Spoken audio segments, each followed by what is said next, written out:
Good afternoon, everybody. Thank you so much for joining us. This is the Minnesota Røkkr Home Series press conference. Today, we're coming to you with some news about venues, cities, and the ticket on sale information for the Minnesota Røkkr Home Series coming this spring. So thanks for being here. We have some guests on the stream today. Joining us, we've got Jamie Patrick. He's Vice President of Destination Madison and Madison Area Sports Commission. Lauren Toller is Madison Market Director for FPC Live, representing the Orpheum Theater in Madison today. And we've got Ashley Ryan, Vice President of Marketing at First Avenue. I'm going to go ahead and turn over to my colleague, Brett Diamond, to talk about today's news.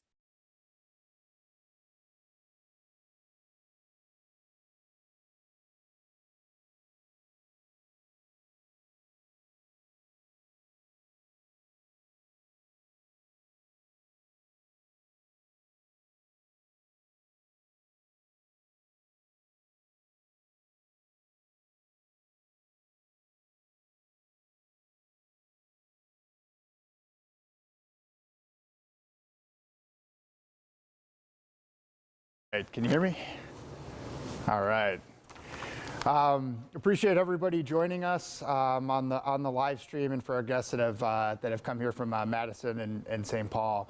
We're really excited to announce the details for the Minnesota Røkkr Home Series today. We shared the basic concept of this a few months ago when CDL released their season schedule. And there's been a lot of work that's been going on with our organization, with our friends at the venues, and in Madison and in St. Paul, leading up to this. So, we're thrilled to share a little bit more details with our fans. The first event that's taking place on April 1st will be in Madison, Wisconsin, at the Orpheum Theater. Beautiful historic venue that we'll hear a little bit more about as we go on. Has been announced previously. That event will be the Florida Mutineers and the LA Gorillas. And then the second of the two home series events, which will be May 6th, will be at the Palace Theater in downtown St. Paul. And that will be with the London Royal Ravens and Boston Breach. So really excited to also announce the ticketing details. So right now you can sign up for the ticket pre-sale on rokkrtickets.gg. And the pre-sale itself opens up tomorrow at 8 a.m. So really want to encourage all our fans, like if you're a big enough fan that you're watching this live stream, we definitely want to make sure you're at the front of the line to get tickets. So definitely sign up. Our major last year sold out pretty quickly, so definitely encourage everyone to get in there and grab those tickets right away. Really, again, just want to give a shout out to all the Røkkr fans, right? Like this whole concept of putting on trying to do more live events in our market, this really flows from the incredible passion that we've seen from our fans, whether it's at the majors that we've hosted, at our watch parties. We had an amazing one last Saturday, and it was really fun to catch up with fans and just hear how much excitement there was for the season and for these events that we're putting on specifically. I'll pause there and, Cassie, is this the point where we opened up to Q&A? Yeah, let's talk about Madison in particular. We have two representatives joining us from Madison to help us kind of talk about how we brought this event to the city and sort of their interest and their passion for esports in Madison, Wisconsin. Both Jamie and Lauren on the line. So let's go ahead and get into some Q&A for Madison.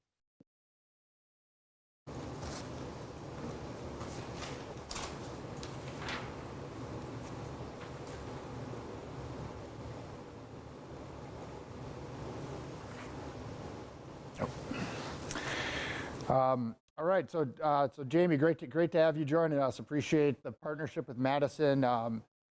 For those watching, it's been a great. We've been talking with Madison about potentially bringing an event there for almost a full year.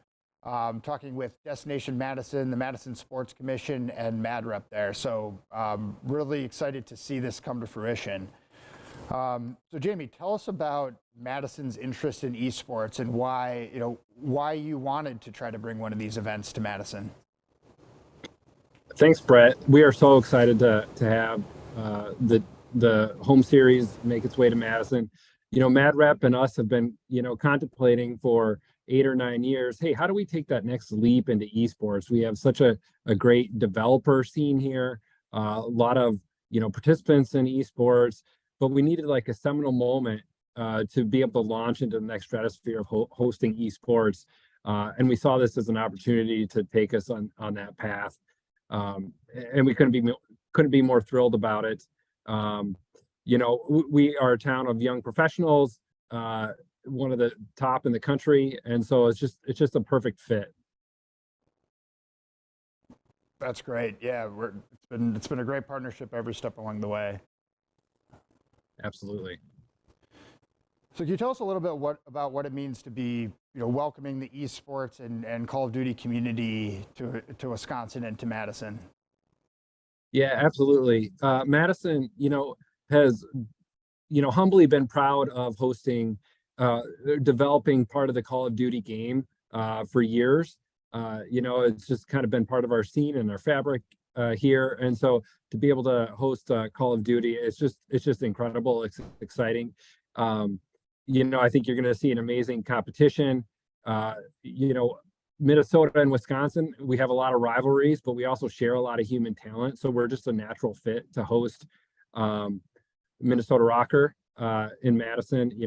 We have rivalries over who salts our roads better, but the reality is, there's a lot of people from Minnesota that come to school in Wisconsin and vice versa. So we're just a natural fit to expand on, the home series and everything that's happening here. So.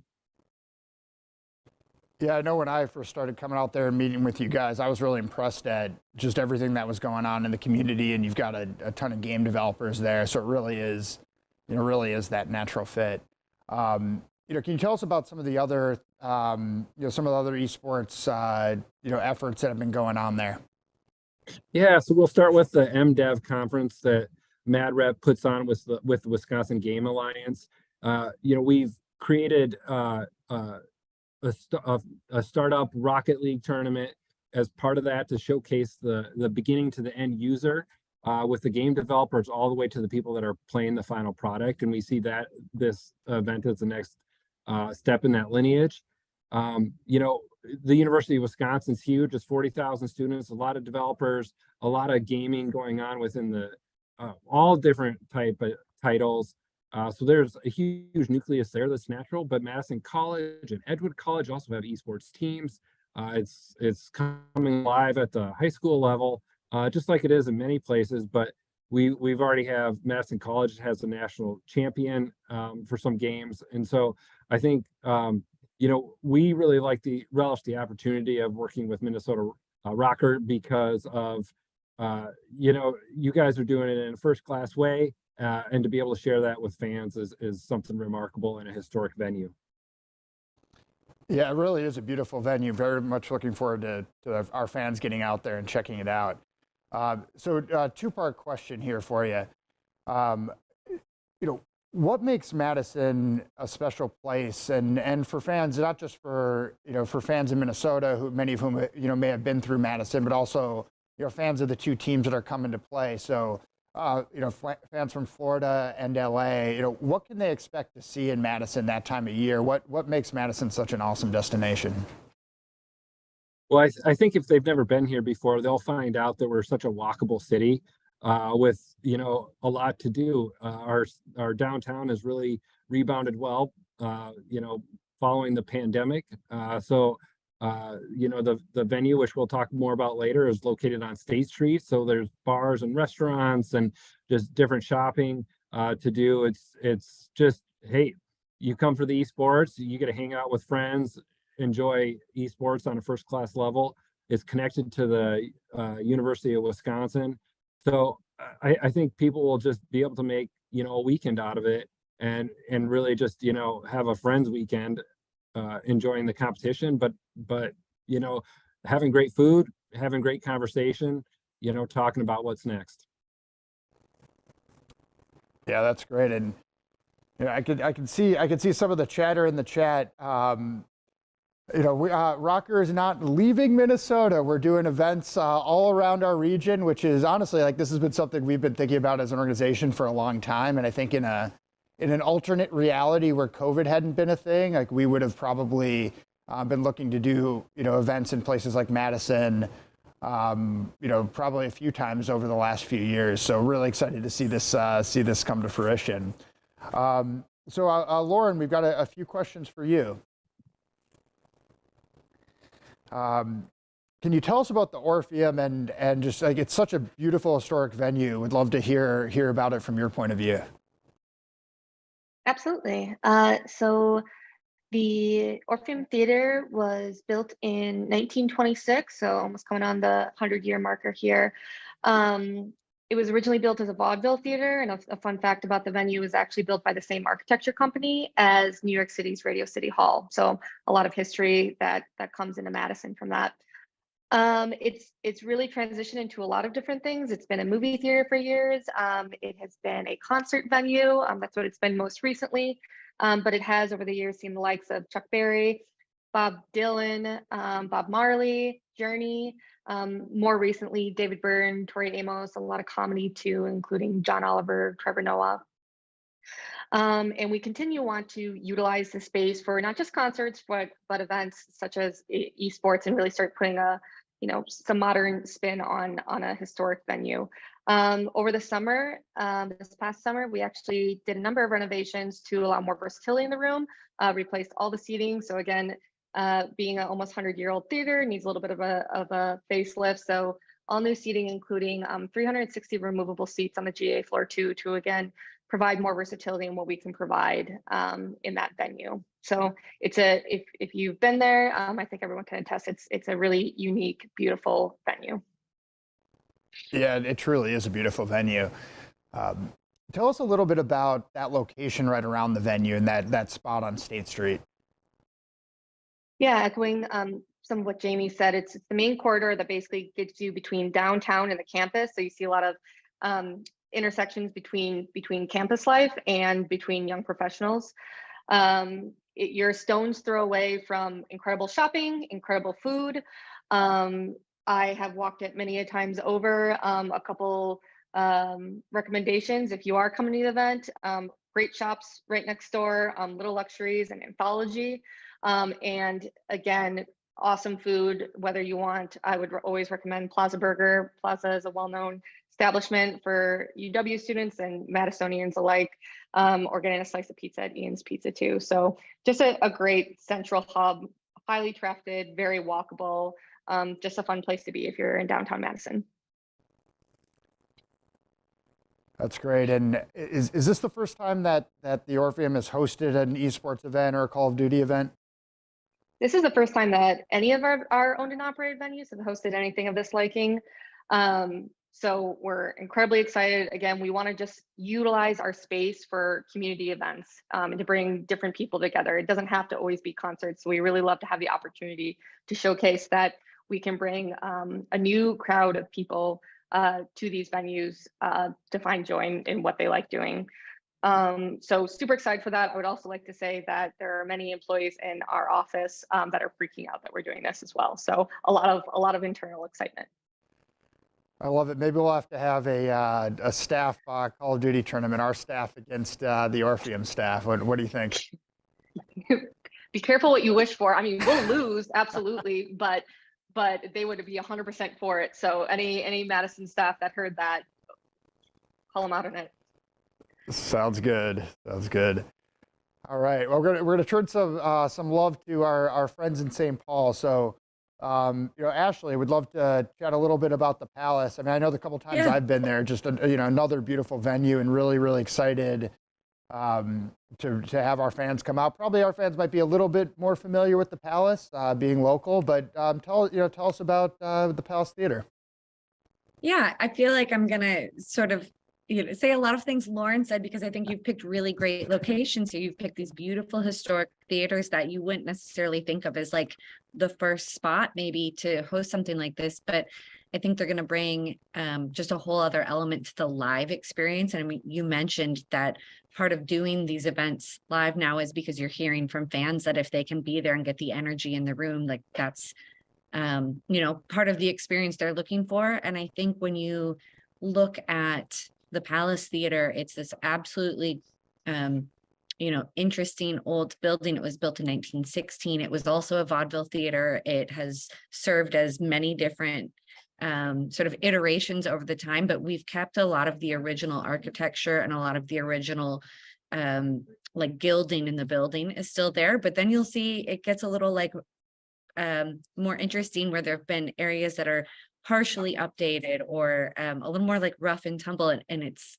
got a lot of layers and depth to the history of it. So originally a vaudeville theater was a movie theater for years, closed, and has reopened as an events and concert destination. It's in downtown St. Paul. It's near the XL Energy Center. So if you haven't been maybe to downtown St. Paul since the Palace reopened, you're in a really walkable area. There's lots of shops, restaurants, bars, just kind of a cool little vibe and scene over there. It's right off of West 7th. So anyone who's been to a Wild game or a show, a concert at the Excel will know that area really well, and know that there's just a lot of entertainment opportunities around that same space. Yeah, definitely. It's really exciting to have, with both of these venues, there's so many good options to hang out before the event, after the event, both in downtown St. Paul and downtown Madison. And I mean, that's not by accident, right? That's part of what attracted us, not just to the venue, but the locations themselves, because, when our fans come to an event like this, we really want it to be, a whole day experience. What got the Palace interested in hosting an esports event? I would love to hear about that from your perspective. Yeah, so the Palace Theater is part of the First Avenue Productions group. So we own and operate First Avenue in downtown Minneapolis and Palace Theaters in downtown St. Paul. So just another note for people coming from out of town, the cities of Minneapolis and St. Paul the downtowns are 15 minutes apart. So you have a lot of options for, entertainment and things to do if you do come in from out of town. But we've been interested in something like this, but it really isn't, we produce concerts, comedy shows, a lot of theater productions, but we've never really had our sort of like any skin in the game for esports. But it's something that we've obviously seen just, astronomical growth over the years, and to have something or, a hometown team, it just sort of felt like a perfect matchup. Yeah, it's great. It's interesting hearing you both talk, and obviously I've spent a lot of time in both these venues over the past few months, as has our staff. But there really are so many similarities. Historic venues. It's interesting that they were both vaudeville prior. And for our fans, and we talked a little bit about this when we did a live stream when the CDL schedule came out, but a part of the basic idea with this, with these events, was to be in spaces and venues that were a little bit smaller than what CDL majors have been in the past, and couldn't be more excited about the venues that we've landed at with Orpheum and Palace, and they're both about 1,000 seats, so quite a bit smaller from when we hosted an event at the Minneapolis Armory, or when we hosted at Mystic Lake last year. But it's going to be such an awesome, intimate atmosphere, and I think they're both perfect for what we're trying to do with this different event concept. Well, I think you just said it, really well. Of it, they're going to be like a little more of an intimate atmosphere. I feel like people are going to just really feel like they're there in the experience. So it should be really awesome. Yeah, and I should say the Orpheum's a bit bigger, but the way we're setting it up, it'll be about 1,000 seats that we're selling for fans. So that's actually a good sort of transition. Looking at we have some local media in the chat. We've got some national media in the chat. Brett, I'm wondering if you could kind of just talk through why ROKKR wanted to do this home series, why, what's the difference between what we did last year, the major that we hosted in March and April, versus the home series, and sort of the fan experience, how it's different across the two. Yeah, absolutely. Thanks, Cassie. And we talked a little bit about this when we announced the concept back when the schedule came out. But coming out of the major that we hosted last year, there was such amazing energy from ROKKR fans in the venue and in that room. And while sadly we only got to play one match in front of the hometown fans because we started in the losers bracket and lost that first match to Optic, just the passion and the energy that was in that venue. I mean, I've only seen, you know, that level of intensity from fans a handful of times in my career, frankly. And coming out of that, we spent a lot of time thinking about how can we create more live event experiences for our fans. You know, the Call of Duty League majors, and not just in Call of Duty League, but in all of esports, you know, those are amazing events. They're done at, you know, a very high level. They will always have a place in the, you know, as a league or as teams, you want to host these, you know, these mega events from time to time, but they're not necessarily things that make sense for an individual team to host every year, and certainly not multiple times per year. And frankly, those opportunities don't even necessarily exist. There's obviously, you know, 4 or 5 majors per CDL season, and there's 12 CDL teams. So in any given year, not every team can host. So what we spent a lot of time thinking about is how can we create more live event experiences for fans, and we started thinking about doing this, you know, bringing teams to Minnesota, doing it in. We actually started thinking about it in even smaller venues, but we really felt like given what we've seen with fans turning out at our watch parties, how quickly tickets sold out for the major we hosted last year. We really wanted to look at this opportunity as, you know, we felt like 1,000-seat theaters were about right.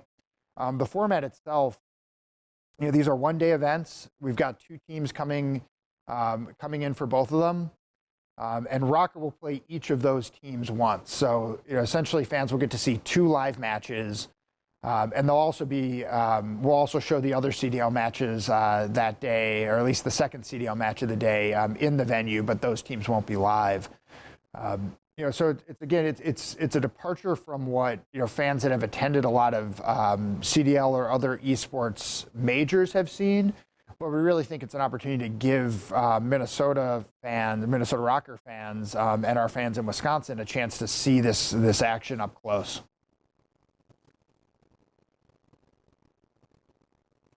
I love it.